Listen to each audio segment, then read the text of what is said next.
fear is they'll be further isolated. So this is not a very well thought through idea to get the journeys quicker. Secondly, it will be the last nail in the coffin for the business on Holloway, because they rely on the passing by trade. So you've got Smith and Lowe, you've got Holloway Auto Parts, and the house. They've been there for years and years. I don't think so. You might have thought through this policy, and the message you're sending out is Oxford is closed for the businesses, but the independent business will go bankrupt illicitly. So Oxford will only remain open to the multinational companies to do their businesses. And for God's sake, have some business plan. Engage with the people. You only take the consultation on the board which favor your agenda. Any consultation goes, your people come out, that's not a referendum, we can go to the national newspaper, or we don't care what the people think is going to happen.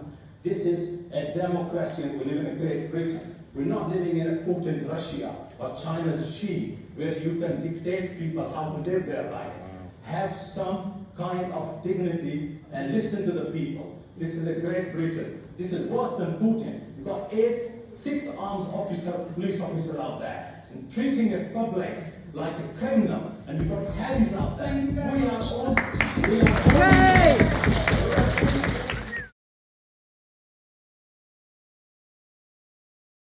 Pandemic, the Ukraine war, and now along with the cost of living crisis. Is this the time to use Oxford's residents as guinea pigs? I don't think it is, and I hope that you won't think it is either. Yes.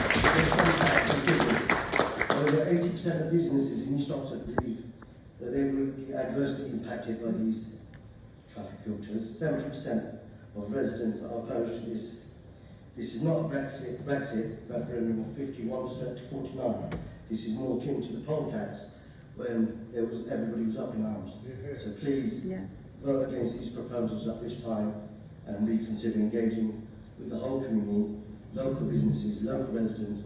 They're having a hard time, and we need to all show, even in the county, in the city, everywhere, that we care, we listen, and we do what's best. Also not forgetting the targets. I don't think anybody disagrees with the fact that buses need to be better. We need to have more efficient bus service, less car use, but we have to take everybody with us. So please consider that when you make a decision today. Thank you. The parking levy is going to have a bizarre hit.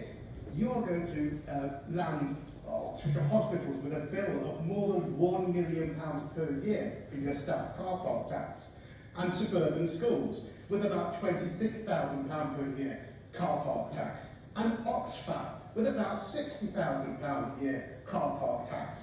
Why? Your zero emission zone will hit vehicles that cause practically no city centre pollution, petrol cars. They contribute between 2 and 4% of pollution. They get hammered. Buses that contribute up to 70% pollution get off scot-free. Mistargeting. Why? Finally, traffic filters. Because of the Botley Road works, there is no reason why this meeting is taking place today, because you can't implement this scheme for more than a year. The only reason you're doing so is to get a big, fat electric bus scrapped that has to be approved by December. You know that, we know that, your lawyers know that. Why are you going ahead with it? It's corruption. Thank you. Wrote a heartbreaking impact statement for those who attended the Vision Zero Summit last week. I urge you to take rapid and determined action to ensure a future without any further road deaths. I know it is possible and want to use the tragic experience of Lynn's death to help you all make that future a reality. Reducing motor traffic volumes and reducing speed are two critically important interventions to achieve Vision Zero, the county's policy to eliminate deaths and serious injuries on our roads. The COTC is a bold and ambitious plan, and Cyclops supports all the actions. Your approval of the plan could be a huge step towards Vision Zero.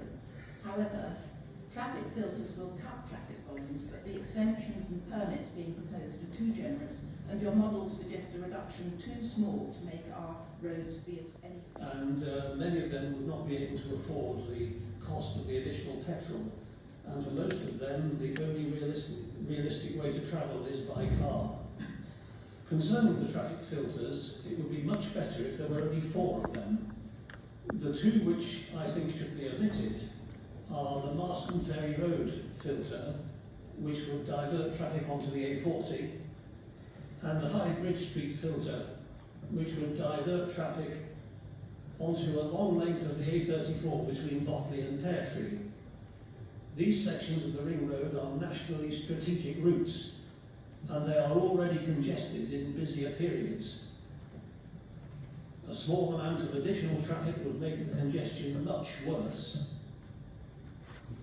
Therefore, I ask that the Marston Ferry Road filter and the Hythe Bridge Street filter be omitted.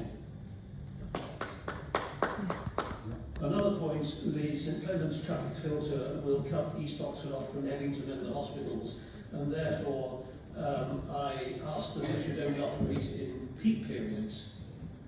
If the number of traffic filters is limited to 4, as I'm suggesting, and they cause trouble, at least it will be nowhere near as bad as it would be if the other 2 were also implemented. Thank you. Thank you very much. Grateful people who individually don't have a voice, which is remarkable as together we support about 10,000 jobs. I've had a brief look at the Council's business impact statement. It's mostly data taken from the internet and shows little actual knowledge of Oxford SMEs in the shopfront. Organising focus groups with shop owners would have been more productive. So, however much modelling the Council does is no substitute for reality, and we're already seeing the catastrophic effects of the LTNs on Yes. East Oxford businesses.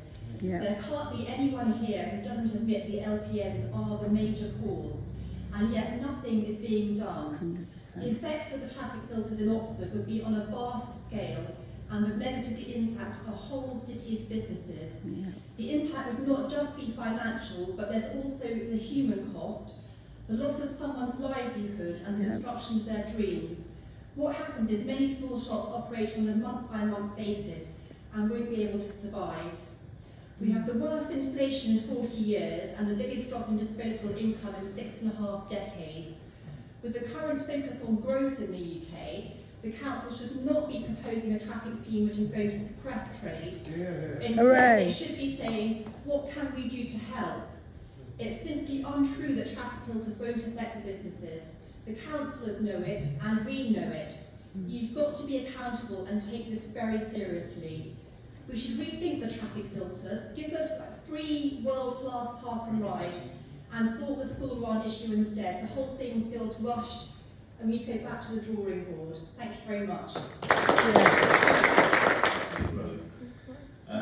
I did a degree in three-dimensional design at Kingston Art School. One of the first things they taught us that form follows function. Now, if you stop the flow of blood going down your arm, it eventually drops off. Now, the Cowley Road is an incredibly diverse road with very interesting multicultural operations, restaurants, bars, cafes and shops. Unfortunately, we need customers to come from the County Council. We need them to come from Summertown. We need them to come from Headington. At the moment, it takes an hour to get from Brooks down to Cafe Coco at peak moments. My daughter's at Art Foundation course, that's how long it takes to get by bus. So she walks, obviously. But if she's carrying heavy bags, it's not possible. Now, I think that if you don't act very, very quickly and actually open up some of the roads on the county road, you will see a devastating amount of businesses going bust. These are all small independents. They all guarantee the rents. They'll probably lose their homes. I'm worried. I've been there a long time and I'm very experienced in business. But I think if you don't act quickly, I think you should open up every other road following either one way from Liffey Road to County Road or the other way from the County Road to Liffey Road. I think long term, I think it's a great idea to reduce traffic. I believe it would be great to one day get Cowley Road only going in one direction and Liffey Road going in the other. But you still need flows to happen. At the moment, if you drive down the Cowley Road, you have to drive around the roundabout to be able to go up Liffey Road. So this is causing an even bigger problem, the problem you've already got. All roads route go down to the roundabout. Anyway, thank you very much for taking your time. In the local community, these residents who live in these areas already have access to local amenities and don't choose to travel by car further afield unnecessarily. They will, however, be given unlimited use through these gates to allow this to happen. Users and residents of Oxford that do not live within the city centre will have limited access to the city centre, its businesses and facilities. This doesn't seem to make sense. What plans do the council have in place to support small businesses like ours that will suffer from the lack of trade if the bus gates are installed? Many of our customers come to collect cakes, wedding cakes, celebration cakes, etc. These are not items that can be transported on a bus or a bike. What Councillor Bidder is proposing mentions no support for small businesses that will be affected, has carried out no opinion poll of local businesses or residents to judge support for the plan, gives no explanation of how the Park and Ride services could cope given the number of vehicles they're intending to take off the road and the number of new houses being built. The current planned parks would not be sufficient. They can show zero evidence that the bus gates will reduce congestion, reduce pollution, or support the business community, or improve lives for Oxfordshire residents. Bus company profits seem to be the main concern of the Lib Dem party. At the end of the day, we all want less congestion, less pollution, but this is not the right way to do it. Get efficient and acceptable alternative modes of transport in place and work out a way to do it. To meet emissions targets without signing a death sentences to many businesses, jobs and livelihoods across the country. Would the council prefer empty shops throughout the city centre rather than find a suitable way to handle the traffic they require to keep them profitable? Thank you very much. In our area, but with the advantage over the previous closure of Walton Street, the local traffic will have not one but two routes out of the area. This should help mitigate the problems we previously faced in Leckford and St Bernard's roads.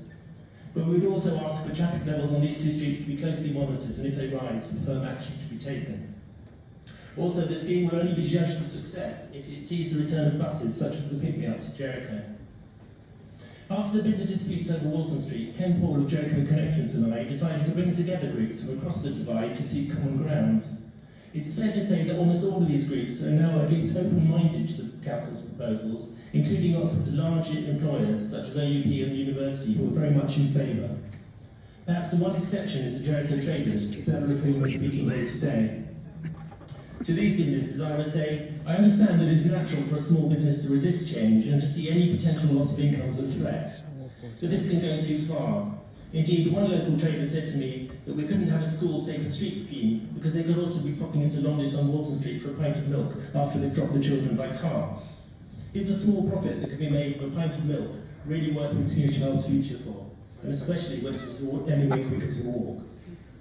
The Central Transfershire Oxford Plan, the Central Oxfordshire Travel Plan opens up a whole host of new business opportunities that the more entrepreneurial will quickly embrace. One local business speaking here today is already benefiting from the pedestrianisation of North Parade. And the council's street licences scheme has already provided the local cafes and restaurants with almost free extra table space. Reducing the traffic that drives past these outdoor tables will surely only increase their attractiveness and hence their profitability. So I urge you to support these proposals today. Thank you.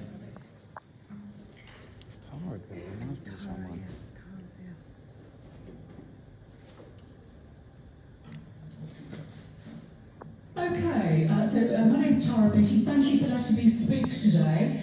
Can I just say welcome to Oxfordshire Open Prison, because this is what is being delivered. It's akin, I used to work for the prison service, so I know how open prisons work. This is akin to an open prison. These districts and these filters and gates and fines that are being forced onto the people of Oxfordshire without their democratic consent. 1,000 people answered an online survey. There's not even 1% of the population you are forcing this onto.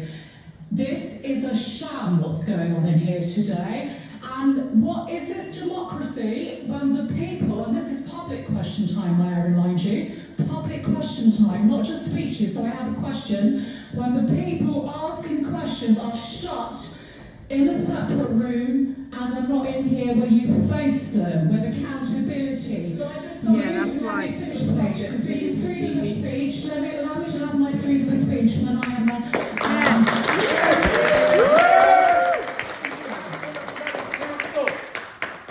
I hope the last remnants that we have of democracy in this country, that you will listen to me, because I represent the people of Oxfordshire where I work. I work in Oxfordshire, and there are lots of people out there that are angry that you have not consulted them. They haven't got a clue what's going on, and if you respected democracy, I speak to you, the chair here today, head of the council. If you respected democracy, you will allow those people in the room with you and face them and look at them in the eye, and you would allow them to speak. So my question is for the head of transport today. The portfolio head of transport. We met you a couple of weeks ago, Mr. Enright, in Chipping Norton, and you categorically stated it. I have it on my phone. Oh, yeah. I can play it. You categorically stated that there will not be 6 districts introduced. Yeah. You can switch the microphone off, but you can't block me out. There will be 6 districts introduced, and you categorically stated that would not happen to me on a video. Would you like Yes, me to play got it, it. Mr. Enright? I've got it. Yes, play it! Play it!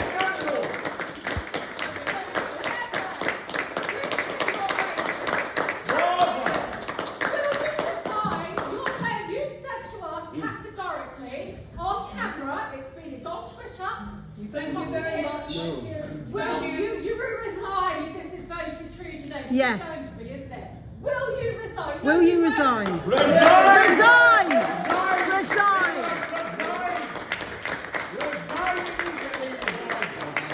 And we have the evidence. Yes.